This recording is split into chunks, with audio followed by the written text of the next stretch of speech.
On va d'abord retrouver Caroline Roux pour les 4 vérités. Et votre invité, bonjour Caroline, c'est Jean-Claude Mailly. Mais oui, c'est Jean-Claude Mailly, secrétaire général de Force ouvrière, parce que vous le savez, ce matin, les négociations reprennent entre les partenaires sociaux et le gouvernement. On parle bien entendu de la loi travail.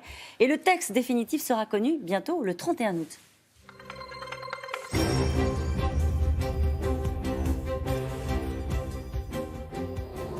Bonjour Jean-Claude Mailly. Bonjour. La vérité, vous le connaissez le texte? Non.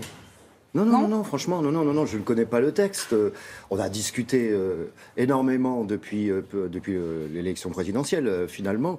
Mais le texte écrit, non, je ne l'ai pas. On va avoir des morceaux de texte cette semaine, mais on n'a pas le texte écrit. Ça pose pas de problème de négocier comme ça, c'est-à-dire d'arriver pour des réunions qui ressemblent parfois à de la câlinothérapie, on voit tous les partenaires sociaux qui viennent voir le gouvernement, et d'arriver avec un texte à trous? Non, j'ai pas besoin de câlinothérapie d'une part, c'est pas utile, non. Ça veut dire qu'on a débattu, c'était parfois serré, les discussions que nous avons eues. Si le texte n'est pas présenté intégralement cette semaine, ça veut dire qu'il n'est pas bouclé. Ça veut dire qu'il y a encore des arbitrages à faire sur des points que je considère comme lourds, par exemple.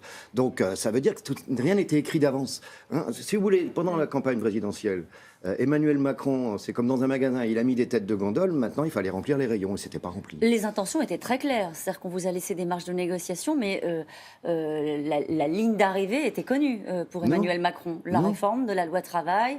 Non, la réforme du Code du travail. Oui. Bon, après, vous pouvez réformer de différentes manières le Code du travail. Écoutez, je vous donne un exemple. Au début, c'était les négociations basculent un peu comme dans l'esprit de la loi El Khomri l'année dernière, tout vers l'entreprise. Ça, on n'a pas tout réglé, mais on en a réglé une partie. Il y en a encore à régler. Voilà, s'il y a des évolutions qui ont eu lieu. Il y a des marges de négociation, sincèrement. Dans les jours qui restent de discussion avec le gouvernement, vous pensez qu'il y a encore des sujets que vous pouvez faire basculer de votre côté? Je fais tout pour. Je fais tout pour faire basculer certains sujets. Après, on verra à la fin. On verra à la fin. On se prononcera définitivement quand on aura le texte final. C'est là qu'on portera un jugement. Jusqu'à présent, vous considérez que c'est une bonne méthode? Écoutez, à partir du moment où j'ai réclamé au nom de FO au président de la République lui-même qu'il y ait une véritable concertation, au début, ce n'était pas l'intention. Qu'il a dit oui, il y aura concertation. Je serais un peu con, pardonnez-moi, si je dis je vous demande une concertation, mais j'y vais pas. Donc je suis réaliste, je suis pragmatique, etc. Après, c'est à la fin qu'on regardera le résultat des courses. Réaliste, pragmatique. Est-ce que vous craignez de mauvaises surprises dans la dernière ligne droite? Tout est possible. C'est vrai, alors on se parle, tout est encore possible? Oui, tout est encore possible. Non, franchement, si on n'est pas entendu sur des points clés, je parle de la question des primes, je parle de la question des prud'hommes, je parle de la question des institutions représentatives du personnel, du périmètre, etc. Il y a encore des points lourds qui ne sont pas tranchés. Si on est entendu, s'il y a un vrai compromis là-dessus, on verra. S'il n'y en a pas, s'il faut mobiliser, on mobilisera. Moi, je suis très ouvert là-dessus. Mais jusqu'à la fin, on va discuter morceau par morceau et on va s'accrocher sur le texte. Alors, morceau par morceau, si on rentre un petit peu dans le dur, des points sur lesquels il y a une discussion. Notamment, le patronat veut qu'il soit possible de se passer, on va le dire comme ça, de syndicats dans la négociation pour signer des accords dans les entreprises de moins de 300 salariés. Pour faciliter le dialogue social, ou pour faciliter la vie de l'entreprise. Vous dites non, d'ores et déjà, avant d'avoir entendu la fin de la question, vous dites vous, il ne faut pas se passer des syndicats dans les entreprises de moins de 300 salariés, vous dites 50. Oui, c'est le bon chiffre. Il y a 3 cas de figure. Vous avez les entreprises de moins de 10, où aujourd'hui il n'y a pas de délégué du personnel. On peut avoir des adhérents isolés, mais on n'a pas de syndicat implanté, c'est très rare, etc. Là, nous avons demandé et obtenu qu'il y ait ce qu'on appelle des accords types nationaux de branche. On négocie dans la branche, et ensuite l'entreprise peut utiliser directement l'accord signé. Si elles veulent l'adapter, elles discutent avec ces 3-4 salariés. Ça ne pose pas de problème de fond. Après, vous avez entre 11 et 49. Où là, normalement, je dis bien, il n'y en a pas partout, il y a des délégués du personnel élus. S'il n'y a pas de délégué syndical, il y en a, mais pas toujours, loin s'en faut, mais à nous aussi de nous implanter. S'il n'y a pas de délégué syndical, effectivement, ça existe déjà, ça. On peut discuter avec les délégués du personnel, le patron. Bon. Après, il y a plus de 50, où normalement aujourd'hui, il y a des délégués du personnel.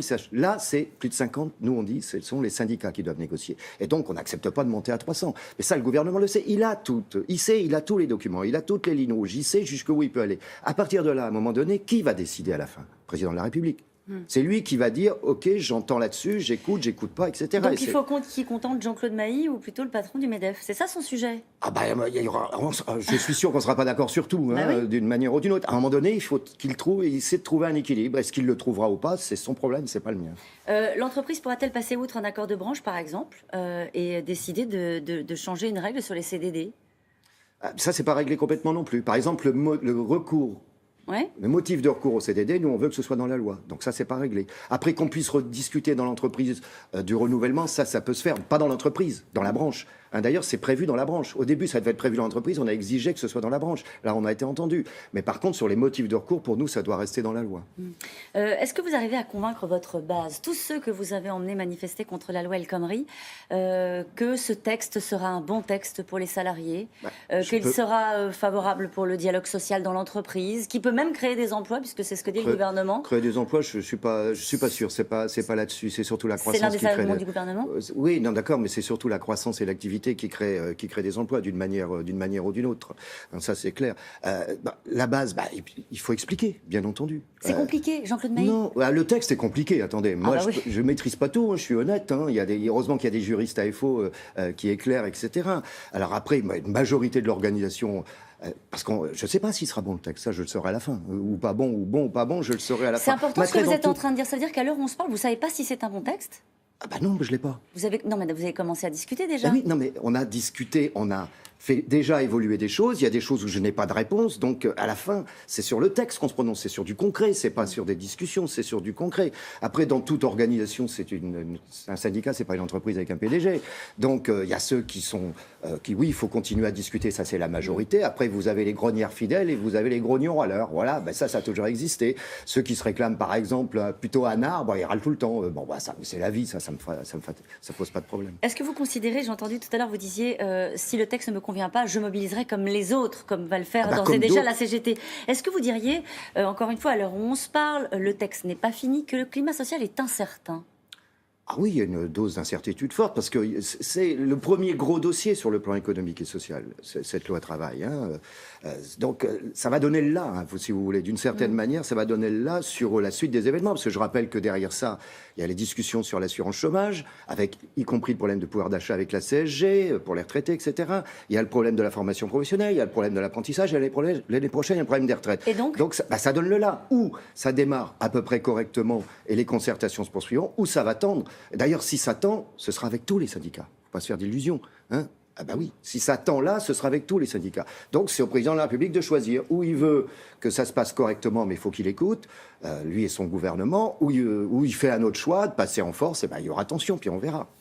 Pour l'instant, quand vous prenez la température, vous connaissez ça parfaitement, hein, les négociations et l'air du temps. Quand on négocie comme ça, est-ce que vous les sentez ouverts à la discussion? Vous avez le sentiment qu'ils ont envie que les choses se passent bien dans la durée sur le quinquennat avec les syndicats? C'est un choix qu'ils ont à faire, oui. Ils sont ouverts dans la discussion. Maintenant, tout ça, on verra à la fin. 31 août, c'est ça? Oui, ce sera autour du 31. Oui. Merci beaucoup, Jean-Claude Mailly.